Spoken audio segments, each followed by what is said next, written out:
নমস্কার, কেমন আছেন সবাই? আজকের বিষয় হচ্ছে হিন্দু ধর্মে পুজোয় কাঁসর, ঘণ্টা এগুলো কেন ব্যবহার করা হয়। আমরা আমাদের বাড়িতে বা মন্দিরে বিভিন্ন পূজায় যেখানেই হোক না কেন এই কাঁসর, ঘণ্টা এগুলো বাজাতে দেখতে পাই। কিন্তু কেন এর ব্যবহার?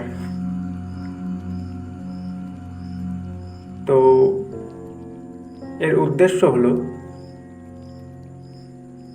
আমাদের এই চেতনাকে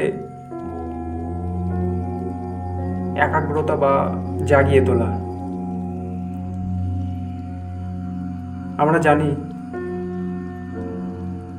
পূজা বা ধ্যান বা জপ মন্ত্র আমাদের মনে একাগ্রতা আনতে সাহায্য করে। আমাদের মস্তিষ্ক দুভাগে বিভক্ত, ডান এবং বাম। আমাদের ডান বাম নাকের সঙ্গেও কিন্তু তারা যুক্ত, অর্থাৎ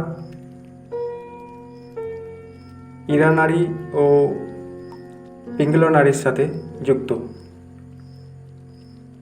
এইসব নাড়ির আলোচনা আগে করা হয়েছে। তো যাই হোক, সবই শরীরতত্ত্বের ব্যাপার। তো এই ঘণ্টার শব্দ আমাদের কানে যাওয়ার মাত্র কি হয় না,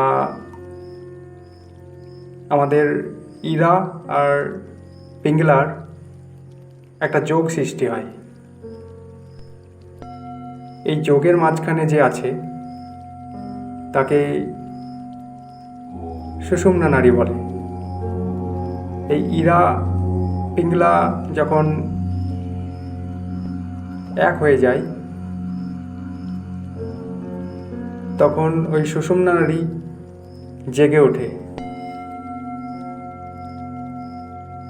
এটাই হচ্ছে যোগীদের একমাত্র কাজ বা আরাধনা। এছাড়া ওই ধ্বনি বা যে শব্দ হয় শেষের দিকে, যে রিঙ্গিং, যে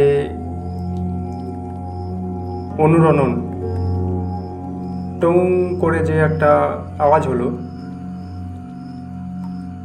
এই ওং ধ্বনি আমাদের কানে যায়।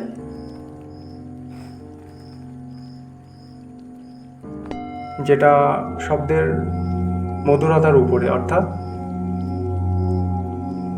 ধাতুর উপরে নির্ভর করে। ধাতুর অর্থাৎ আওয়াজ যত মধুর হবে, যত ভালো হবে, আমাদের মন তত বেশি আকৃষ্ট হবে। এবং ওই যে অনুরণন, যেটা রিঙ্গিং টোন বলে, এটাই যত বিস্মিত হবে, যত প্রসারিত হবে, ততই আমাদের কানটা উপলব্ধি শুনতে খুব ভালো লাগে। এবং ওং ধ্বনিটা যেন আমাদের কানে ধ্বনিত হলো, এরকম একটা খুব আনন্দ উপভোগ হয়।